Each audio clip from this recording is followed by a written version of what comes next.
There's a darker side to this festival, which is the Fae gave them food, but then they came for something else. I'm thinking that they came for, like, let's look at something dark. Let's say they came for the spirit they come for the spirit of the first newborn child every spring. So they give the harvest in the fall. It helps the settlers to survive all winter, but then in the spring, the Fae come to collect the firstborn child of spring and take them back to the Feywild, the Valewild in my world. Today's topic, how to run fantasy festivals in D&D. I'm very excited about this.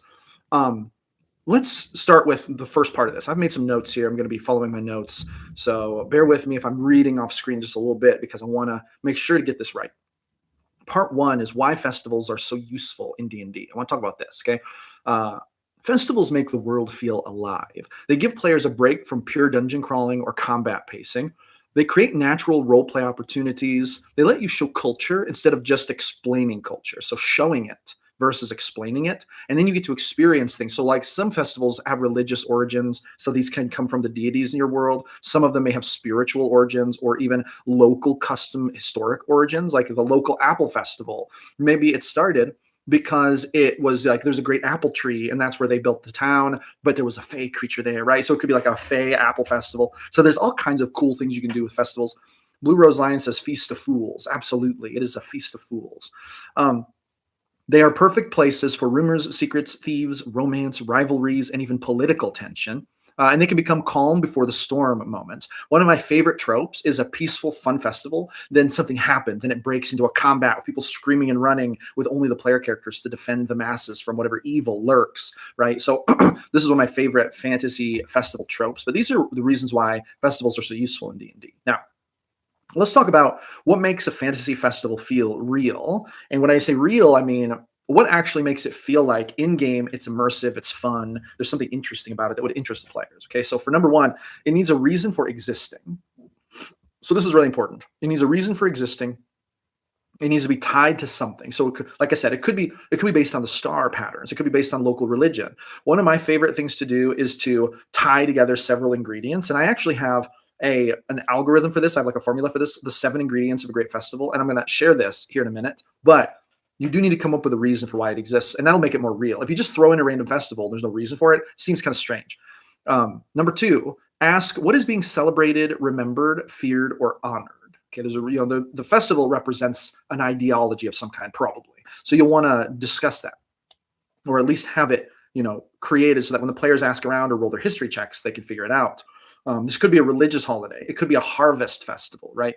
It could be a victory celebration that's celebrated for a victory in the past. It could be a solstice event. It could be commemorating an ancient hero.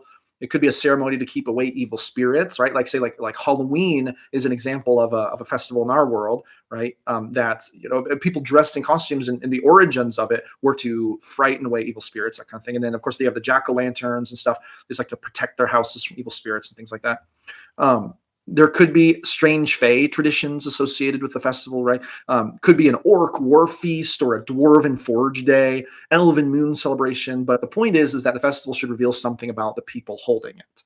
So the local culture, the city, even the region or the continent, the festival should have some significance and represent the people, and it should mean something to them. And when your characters interact with them, this should be built into the fabric of the festival. Now, I want to move on and talk about my third part, the 7 ingredients of a great festival. What are they? Okay, here's what I think are the primary ingredients. I wrote these down. Number 1, a strong theme. Okay, this could be fire, moonlight, harvest, spirits, masks, spring, victory, ancestors, blood sport, trade, fertility, stars. Like, what is the theme? So we want to choose a theme for a festival. Okay, what is the theme? Let's go with my apple tree analogy earlier. Maybe the theme of the apple tree and the fake creatures, blah blah blah. Maybe the theme is survival, because the city was built under this apple tree in the very beginning because the apples came down from the tree, gave us food. So there's a survival aspect, right? Kayla says we need a festival in our game. Oh, you will definitely come across festivals. No worry about that. So a strong theme is what we need. Number 2, we need a visual identity for our festival. So this could mean lanterns, ribbons, bone totems, colored powders, masks, banners, floating lights, carved idols, torches, flower crowns, painted faces. What are the visual cues that symbolize the deeper meaning behind the festival. So let's go with our Fey apple tree. Village was built under it, and then it built into a sprawling city. Now there's a beautiful apple tree in the center of the city, but it holds special significance because the first settlers here, they ate the apples, it kept them alive, and maybe the Fey magic made the apple tree produce apples, apples, apples, like all year round. So what I'm thinking of is, what are some visual identifiers? Baskets and cornucopias, because they used to use these to gather the apples. So there's a big thing like baskets with apples, but they also have baskets of flowers, right? They have baskets of trade goods, maybe just baskets of festive, cakes, apple pies, right? But baskets are a central theme to this one. What could be another theme? Another strong theme here could be, let me think about this for a minute. Let me think. I think another core theme here should be bonfires, because we have a bonfire it was lit under the tree. The very first settlers here were hungry, they were cold, they lit a bonfire, and then they camped under this tree. And in the morning time, they had apples, so they put them in a skillet and they roasted them up and they ate the apples for breakfast. Thus, we have baskets and bonfires. So maybe every so many blocks, or at every city block, or in front of every house, they have a little fire grate, and they put the little firewood in, and they have a little campfire, a little bonfire. This is a motif of the festival. So I'm just thinking about this. So we're calling this the Great Apple Tree Festival. I don't know, but I'm just giving you an example of how I might structure this, okay, in my own games. Crossheart's in the house, late but present. Great to see you, Crossheart. We're talking about festivals. Now, sounds. This is another thing. What sounds are you going to describe your character's hearing? This is very important. There could be music. There probably is some kind of music. There might be drums. There might be singing. There might be street performers. There could be ritual chants, animal noises, crowd laughter, right? Fireworks or magical bursts. What kinds of sounds might show up at the festival? For me, for my apple, like my Fey magic apple festival, what I'm going to choose for sounds is, I think that they're going to have the lyres going, right? I think they're going to be playing some traditional folk music. They're going to be dancing, and this symbolizes how they celebrated not dying of hunger, because the tree gave them so many apples, so many more than they were expecting, right? And there might even be Fey style musical performances to show gratitude to the Fey for helping them by blessing the tree with magic. Okay. Now I'm also thinking, there's a darker side to this festival, which is the Fae gave them food, but then they came for something else. I'm thinking that they came for, let's look at something dark. Let's say they came for the spirit they come for the spirit of the first newborn child every spring. So they give the harvest in the fall. It helps the settlers to survive all winter, but then in the spring, the Fae come to collect the firstborn child of spring and take them back to the Feywild, the Valewild in my world. So there's a darker aspect of this. So what does this mean? There's also symbolism of birth, fertility, and lineage. But then there's a dark element to this too, where there's symbolism of maybe what looks like just a figure, like the silhouette of a human figure that's small with a great light behind it, and then there's like darkness around it. That's showing the sacrifice, right? So there might also be sad music, and there might be mothers and sisters, like maybe the women of the city who have given up their children in sacrifices in the past. Like they might wear black cowls over their head and maybe wear red gloves, symbolizing the kind of like the blood of sacrifice. Not literally like they sacrificed them. The Fae actually came and collected them, but this is I'm thinking there's a dark element to this. So you might also see that, but you might also hear mournful, sad, mournful songs about these sacrifices, but then they're intermingled with the gratitude to the Fae for helping the city to survive, because the city has survived because they give up one child every spring, right? So lots of sounds. Crossart says children laughing and yelling are must for a good festival. I agree. Sound Rogue says your DM advice is equivalent to a pickup artist, but for DMs. Ooh, interesting. Is it really? That's very interesting to me. I would like to know more. Tell me why. Tell me why you think that. Blue Rose Lion says, Kayla, we had a festival in our game Friday, and the Goblin and Dragonborn caught the largest fish in the river, and the Barbarian wanted to eat it. Heck yeah. I love it. Okay, so sounds are element number 3. Now let's go to element number 4, food and drink. What kind of food and drink can the players expect at the festival? Some obvious options are special meats, strange pastries, festival brews, elven nectar, monster on a stick, candied nuts, giant cauldrons of stew, right? AWOL Warrior says, can't forget to flavor it with themed food and entertainment. Of course, absolutely. So what kind of food and drink are we going to have at our Fey Apple Festival? apple pies, roasted apples over the fire, candied apples. We're having pigs with apples in their mouths for the meat. We're going to have deer with like apples arranged all around them. I mean, it's apples in every dish, which might be a little zany. And in fact, I would even push it to see what kind of crazy dishes I could work apples into, like apple cider ale, apple wine. I would just push it, push it. Like maybe there's like, you know, mashed apples instead of mashed potatoes. And then the players might be like, this is weird. This is getting weird. But I would push it to that level because that'd be really funny. But anyway, food and drink, we got to think about that. Now, here's element number 5, activities. What kinds of activities can you expect to find at your festival? Okay. Crossheart says pumpkin and cake with apple appearance. Ooh, okay. Yeah, no, that makes sense. Panpiper says, got to have candy apples, 100%. Kayla says the tasty and the drunk kind. Yes. Okay. What activities can we have? Okay. So here's some examples of just like baseline activities. There could be games, contests, dancing, storytelling, parades, arena fights, fortune tellers, gambling, archery contests, drinking games, magical duels, pie eating contests, whatever. Now, I'm going to use this moment to actually plug one of my books. Okay. I've used fortune tellers to great effect in my games. And I want to share my fortune teller book with you. I don't know how many of you know that I wrote this. The GM Philosopher's TTRPG Fortune Teller's Guidebook, 40+ page guide, including 7 D100 tables to running awesome fortune telling encounters for your party. Now, I'm just going to go through this a little bit. Basically, this book helps you to run the kind of fortune teller encounters I've run. I like my fortune teller encounters to be creepy. I like them to actually have relevance.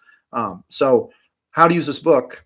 Basically, you use this book to prepare, like you can run a whole fortune teller situation with this. Step 1, prepare or randomize the setup. You know, you choose or roll for the fortune teller, right? And then you choose a roll for the location. Then you choose a roll for the fortune telling method. There are literally 100 different methods in here on a D100 table. And then decide what the fortune teller demands. So there's a D100 table for requests. Then you engage the players, and literally this gives you everything you need to read the fortune. So for example, let's go to, and then there's fate rolls and things like that.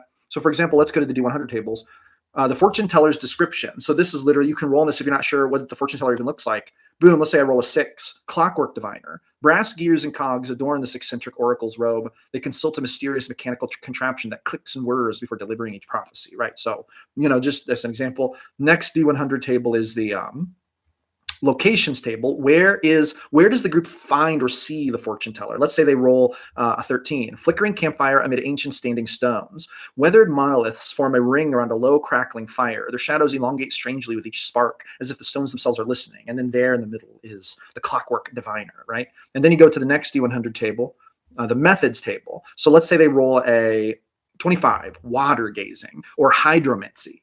So this is how they tell the fortune: stirring a bowl of water, reading the ripples, bubbles, or reflections that appear. And what I usually do with something like that is that I have like reflections appear and the players can actually see them, like magical reflections. And then we have the next D100 table is the requests table. So the fortune teller might request something. So let's say they roll a 68, a candle you let burn through the night. So they might say, do you have a candle that you have used? Give me that candle. And then you take it. And then they'll use that, dip it into the water to help tell the fortune. So, and then there's a whole bunch of stuff in this table. There's the omen. There's an omen generator. So it's like a dying ember, and then you roll on table B. At the edge of the world, then you roll on table C, heralds a great betrayal. And then there's the conclusion, right? So that's how the Fortune Teller's Guidebook works. You can grab that. Link's in the description. Literally cheaper than a cup of coffee. I don't remember what this one costs. I think it's like $3. Don't exactly remember. But boom, there's my plug for that one. But you got to have a fortune teller at your festival, guys. Now, what else do we need to have at the festival? What are we going to have for activities at my Apple Fae Festival? Here's one thing we're going to do. We're going to have definitely a fortune teller. Got to always have a fortune teller. Number two, what I'm thinking is there's going to be a baking contest or cooking contest, and then you got to make something with apples. Stuart says, I use fortune tellers. I have one in my campaign that gives the party insight, clues, and more. She's the in-game GM helping with clues. Nice. Crossheart says, I ran a sponsored brawl at a festival once. The contestants took a portion, giving them 10 temp HP, took a potion. The last to lose all their temp HP won. Nice. Crossheart says, call yours a food fight. Yes. But anyway, so I think we're going to have a baking contest. But there's also, and I'm just telling you what, guys, this came to my mind like this. This is how I work. There's a maze. They set up a maze, and they actually have a cornfield. And so they have a haunted cornfield. But the maze is all themed around the child sacrifice themes. And what it is it's set up to where when you go through the maze, there are these little spaces you'll come across, and you might reach a dead end. But at every dead end, there's a little monument set up to a child who in recent years has been sacrificed to the Fae. So there'll be like little, maybe a wooden sculpture, maybe some candles lit, little implements left by their parents, right? But then there's a chance that you see the ghosts of these children because they have now belong to the Fae. Sometimes the Fae let them loose, so their spirits run through the maze. So sometimes there'll be hauntings, but you got to get through the maze. And the idea is you got to get through the maze without being caught by the Fae children, but it's supposed to be fake. But on this night, when the player characters are going through the maze, it turns out it's real. And they actually could get caught by the Fae children. So that would be a fun activity that I have in my in my festival. So we have the Fae Apple Festival, kind of dark. Crosshair says there's a large enchanted apple that chases people through the maze, Indiana Jones style. I'll call it Escape from the Big Apple. That's a little meta. I love it.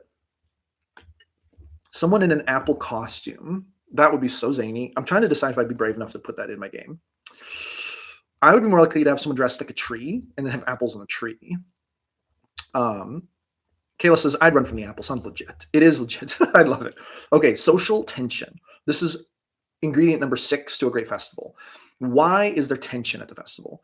There could be rivals who meet here, right?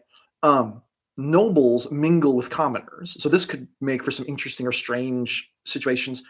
Guards are stretched thin. So maybe there's pickpocketing going on. Maybe people are stressed about that. Maybe people are complaining about it. Maybe there are people being falsely accused of pickpocketing. Criminals could exploit the chaos of the festival, right? And maybe the player characters see this, have a chance to intervene. Old grudges could resurface, maybe during the games. Like it turns out there's two brothers who really hate each other, and then they actually end up entering the baking contest against each other. But then it gets actually really heated and actually maybe even like really weirdly real. Like the player characters are trying to bake, but then there's these two people who are actually having beef with each other. So that would be kind of a fun drama thing, like social tension. Another thing could be religious disagreements that flare up. Like you could have people of different religious beliefs clashing over what the festival means.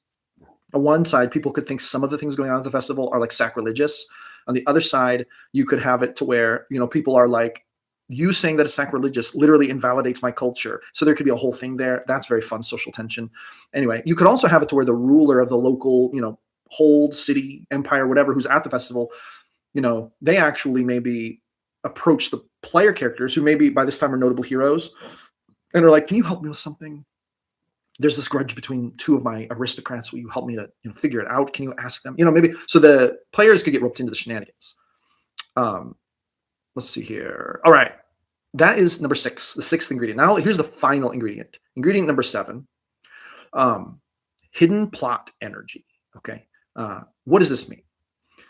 Somebody is planning something. Someone is watching the party for some reason. Something sacred is about to be stolen or encroached upon, right? A monster may attack. A cult may use the event as cover. A prophecy might be fulfilled tonight. So there are going to be hidden plots. And as a GM, what you want to do is create one central plot. And you want to kind of give clues to it. And for me, what I would end up doing is this plot would emerge toward the end of the session, and then the player characters would have to fight something, right? Determining the location for your festival is important. For me, in my apple festival, this would take place in the center of the village, underneath the great apple tree, right? With all the bonfires and the apple pies and all of the music. And there would be, probably ribbons and banners and things like that. Now, what is the hidden plot energy, though? And what would be the social tension? I like the social tension of the two brothers who like despise each other and they're having the baking contest and it gets actually very real. I like that. I'd throw that in there. And what's the hidden plot energy? Here's what I think it is. I believe a dark fae who was cast out from the Valewild for not acting right is trying to get back into the Valewild, and they're going to try to use this festival as a gateway. And they're going to go into the maze and they're going to try to mess with the player characters. Maybe they're going to try to capture the player characters and use them as a sacrifice or something. Or they're going to capture someone innocent and the player characters have to stop them. So I'm thinking a dark, like Fey Lord who is like evil, who has very powerful magic. And they are here to disrupt. They're here to use the festival to exploit the thin line between the Fey world and the human world, trying to get back into it. And it's going to culminate at midnight. And they're going to try to make their move. But if they do it, it's going to be very dangerous. Maybe it would mean the death of many innocent people because they're going to tear open a rift to the Valewild, which will hurt everybody, right? So this is, I think, what I would do for the hidden plot energy, okay? So anyway, there you go. There's my 7 ingredients to a great festival. And just to reiterate, strong theme, visual identity, sounds, food and drink, activities, social tension, and hidden plot energy, okay? Dirty Sock says, don't forget to join the Discord channel. Lots of fun and a monthly free e-magazine with cool tools, random roll tables, snappy articles, and hot takes on a variety of subjects. What are you waiting for? 100%. Join our Discord. It is in the description, free. We are over 600 GMs strong right now. Lots of awesome stuff going on, growing every single day. All right. And hit the thumbs up button for me. Give me some of that YouTube algorithm juice, guys. Got to grow the channel. All right, now we're moving on to the next part of this outline of this presentation on festivals, which is how to actually structure the session. Okay, you don't want to just say, oh, this is a festival, look at that. You want to break it up into playable parts. This is what I recommend. And here's kind of my guidelines for this. Sometimes I do deviate from this just a little bit, but in general, I kind of try to break it up like this into sections. And then I try to give myself enough time for each of these sections. And then, it basically comes to a complication, right? And that's the culmination of the conflict. So I'm going to describe that in a minute. But the first part is arrival. That's first impressions. There's sensory overload. This is when you're describing everything, what the PCs notice immediately, the important landmarks they see. So in my case, it would be the people singing over here. There'd be the mourning mothers who are mourning their lost children. There would be all of the apple stuff, all the red and orange decorations. And then, the cheerful music, the dancing. They would smell all of the apple pies. Absolutely. So the arrival is step one. Phase two is exploration. Once they arrive, what are they going to do? Let each player pick what interests them, right? And I would recommend plotting out the festival ahead of time. In fact, I would recommend making a map of the festival, of the Apple Festival. In my case, it'd be like an Apple Festival. We make a map with various things and I would lay that out beforehand so that I know where they're going and I kind of know what to plan for. So in other words, I'm not having to improvise everything on the fly. I want to prep it, right? But let them explore, see what interests them. There could be games, stalls, performances, strange people. There could be, market stalls. There could be quick vignettes for each PC, so you could jump through it, kind of like, episodic pacing. And then phase three would be connection. Let the party bond with NPCs or each other. Allow for some interesting character moments that are not just combat or fighting monsters. Allow for the festival to actually be a connecting event, which is what it's supposed to be. Bring people together. There could be small side scenes, maybe romances, rivalries, awkwardness, secrets could come out, right? So these types of things. But then we come up on the complication. So during all of this, we're trickling in little pieces of the complication. So the Dark Fae is here. We're watching everything. Maybe some of the players even see him, right? Maybe he even speaks with one or more of the player characters. Maybe the leader comes to one of the player characters who's more well-known and says, I'm afraid that so-and-so is here. And that they're going to try to do something terrible at midnight, going to tear open a portal to the Veilwild. It'll hurt everybody, but we can't cancel the festival. We've taxed everybody. We've spent their money on it already. Do you know how mad? We will literally have a riot if we cancel the festival. We can't do it, right? A couple comments here. Dirty Sock says, the new e-magazine is going to be a special edition, so you really don't want to miss that. 100% Lost City, coming out either today or tomorrow, depending on how fast I lay it out. But it's coming out very soon. And then we have, what are the snacks in the market stalls? Sugar-coated apples, apple juice to go around, apple cider, I believe. Crossheart says, I like having fun foods and treats and give wacky effects. They glow for an hour. They're enchanted with hiccups. Their skin changes to a unique color, etc. That is funny, actually. It'd be funny if they had a snack and it changed them into an animal. That'd be really fun. Mir says, as far as festivals go, I'm pulling a holiday leap day from a book I like. That once every 8th year, the people observes a holiday called Day of the Lost, where on that day, it's a day with no associated month where they remember the people they lost. Nice. I like that. That's really cool. It sounds kind of like a little bit like Day of the Dead, a little bit, which is awesome. All right. So we want to have everything leading up to the complication, which is when they're going to face either the bad guy or the big thing is going to happen or the big rivalry or the big contest or whatever your main event is, right? That all the player characters are going to kind of jump in for. And then we have the fallout from it. And this would be phase 5. What changes because of the event? What new clues, new enemies, new allies, new story arcs are created? What is the emotional after effect of it? Maybe people thank them. Maybe people give them money or gifts. Or if they fail, maybe now they're traveling to the Veilwild and have to deal with the Fae, right? I don't know. All right. Now, let's go to part 5 here.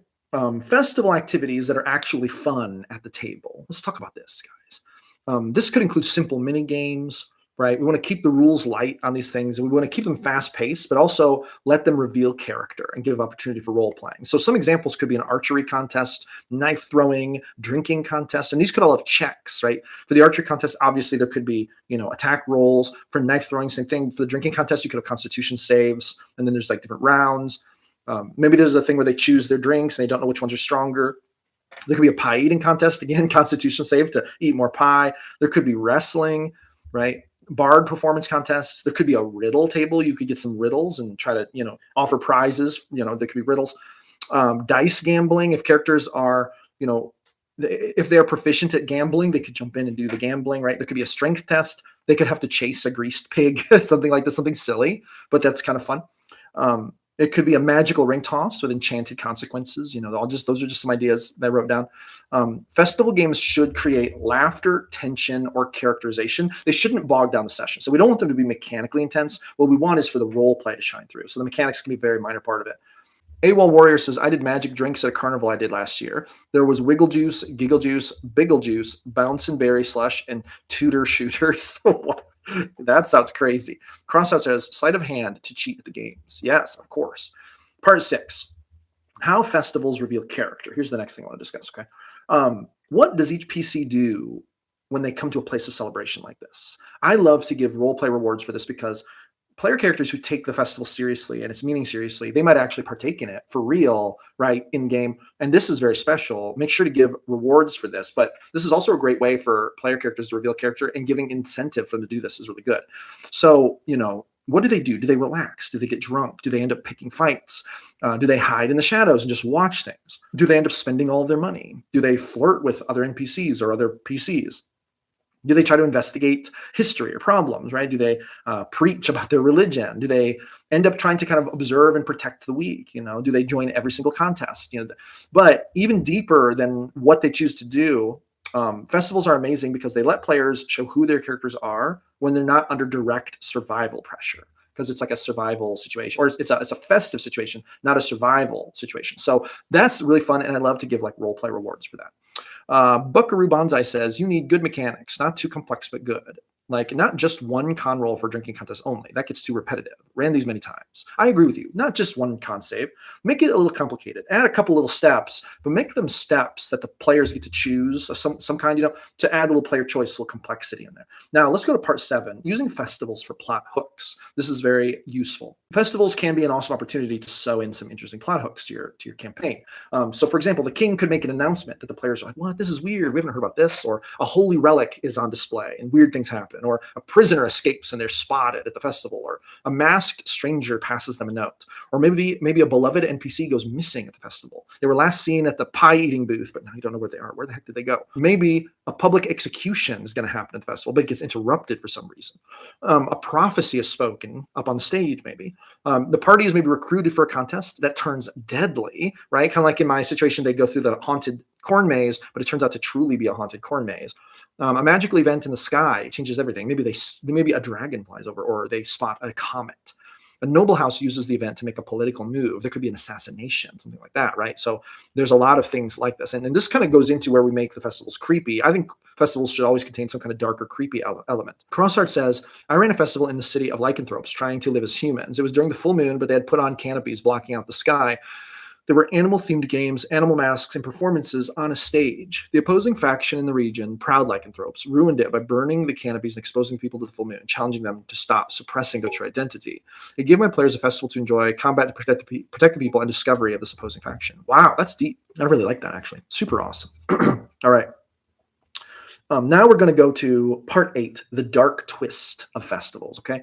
Now, I believe every festival should have a dark side, a dark twist, a horror element, a terror element. There's a little darkness behind every celebration, guys. And I think that this adds to the kind of the grim nature of a festival and gives it depth, complexity. So you could have a cheerful festival that hides a sacrifice. It's kind of like my apple festival hiding that they give children to the fae every year in order to keep the deal going, so the tree keeps making apples.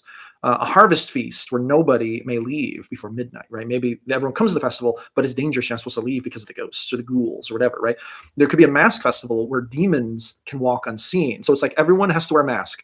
You can't take it off, otherwise the demons will get you. Everyone knows that there are demons walking amongst us at the festival, but we are safe and can intermingle with them, and we can engage in all the debauchery because we're wearing masks. But if you take it off, you're in grave danger. The demons may get you. You could have a fae celebration where guests slowly lose their names, where for a night, everyone kind of loses their whole identity and they become just like their base instincts. That could be a fun thing to role play, right? A tournament that secretly selects bodies for possession. This could be fun. A remembrance day where the dead actually return and interact with the living, right? So maybe there's a festival, but you might see your great grandfather there looking like a young man again, engaging in the pie eating contest. This would be very bizarre, and it could be like a dark twist. Maybe these people from the past bring messages to you, right? So this is a fun thing. One of the best uses of a festival is contrast. Beauty in the foreground, but horror underneath. I believe this is a great recipe for a good festival. Now, let's move on to part 9, common mistakes that GMs sometimes make when running festivals, okay? Sometimes there's just too much description and not enough interactivity. Descriptions are great, but if you just overdo it and all it is description, you can have like a description dump that bores the players. Too many vendors, but not enough meaning. There could be a lot of cool things to buy, but where's the meaning behind the gathering? We want to make sure there's meaning to it. Running a festival is just fun with no conflict or tension. Can very quickly become kind of boring and kind of like what Bucker Rebonzai was saying. You just make a check here, check there. There's no meaning behind it. It's kind of boring, right? There's no reason for the players to care. The players should care about the festival for some reason. It doesn't have to directly impact them, but tying it into something that they would care about and then bringing that to light could be a good thing. Maybe they have a little vision or a flashback while they're entering the festival. They see the big ribbons and the banners that reminds them of the battle where their parents were killed when they were a child, when they were taken out of the city before the great battle, and they remember the banners from there, right? So there could be like something like that. Turning it into a list instead of a lived experience. Just going down a checklist of festival activities could be boring. Let the player characters interact with a living experience. Letting minigames drag on too long could be a big mistake, and also making it feel disconnected from the campaign. It should be connected to the campaign. You don't want to completely isolate it. There's nothing wrong with a little side arc thing, but there should be tie-ins of some kind, right? So those are kind of the mistakes I think most GMs would typically make running a festival. Now, let's go to part 10, the simple formula for building your own festival. Here's another checklist of things I like to go through when I'm conceptualizing it, right? The festival formula. Number 1, what is it celebrating? Number 2, who is it for? Number 3, what does it look and sound like? We've already covered some of this, but 4, what can players do there? 5, what tension exists underneath it? And then 6, what important thing happens before the festival ends? This can help you to outline your festival, and you can fill in the blanks using those steps we talked about before, right? So I'm going to give you some examples of how this could be used to create real festivals. So for example, a harvest moon feast, right? Rural autumn celebration with food, bonfires, dancing, contest of stories. The hidden tension could be wolves or werewolves nearby, right? And they like to come at the harvest because that's when all the humans are getting fattened up, maybe. The big turn is that the sacred livestock is disappearing. Maybe the whole reason for the harvest is that they have a prize breed of cattle. They're like blue ribbon cattle, and they have like champion cattle that produce these amazing milking cows or something. But then, the werewolves steal the prize, like matriarchal cow. The PCs have to help find it because this could actually threaten the whole future of the village and their legacy, right? So this is like an example. Of course, I gave the example all through this of my apple festival with the fae and the dark element of the children and stuff. So, and then I want to move here to this final takeaway here, okay? Festivals should not feel like filler. They can be a powerful GM tool. Think culture, emotion, interactivity, and tension. All of these things can intersect, but they intersect in a setting that is more festive and less survival-oriented. And that would bring to light more role-play opportunity because players are not facing just scarcity and death all the time. Here, they're actually supposedly having a good time, and yet how do they deal with the tension while they're doing that? That's a big question. Make your festivals playable, make them matter, and let them change the story, especially the story of your player characters, okay? Crossart says, you can always challenge players by the festival being a backwards religious ceremony, like a sacrifice that they have to either stop or let play out. Yeah, moral complexity there, or maybe even ethical complexity, or balancing the religious rites with their own personal views, right? This is very good stuff to play with. 100%. I love that. I love it very much. I usually run like one serious festival in every campaign. I don't run festivals very often, but about once per campaign, I will run a festival, and they're so much fun, guys. I love it. I love running awesome festivals. And these are like the steps that I've used to run festivals in the past. And I've run some that were great, and I've run some that were not so great. And that, my friends, is going to conclude my official content for this live stream. How to create an amazing D&D festival that is maybe a little creepy, because they always should be. All right. With that being said, guys, make sure you give me a thumbs up. Make sure you drop a comment. Let me know what you think. make sure to subscribe to the channel if you haven't done it already. I appreciate all of you. Thank you so much for coming back for another live stream. Frostart says we also have monthly contests in the Discord. Lots of fun and free content. Of course, absolutely. There's people are talking about such awesome stuff in there. Dirty Socks is actually one of, I think, the people who are launching some of these conversations, and there's really, really good stuff we talked about in there. So make sure you join. It's really awesome. I have a feeling you'll love it. All right, guys, that's going to be it for this one. Thank you so much for coming back for another episode of GM Philosophy in the Afternoon. Empowering Game Masters run better games is the goal. Roll some D100s for me at your next game, guys. I appreciate all of you, and I will see you on the next one.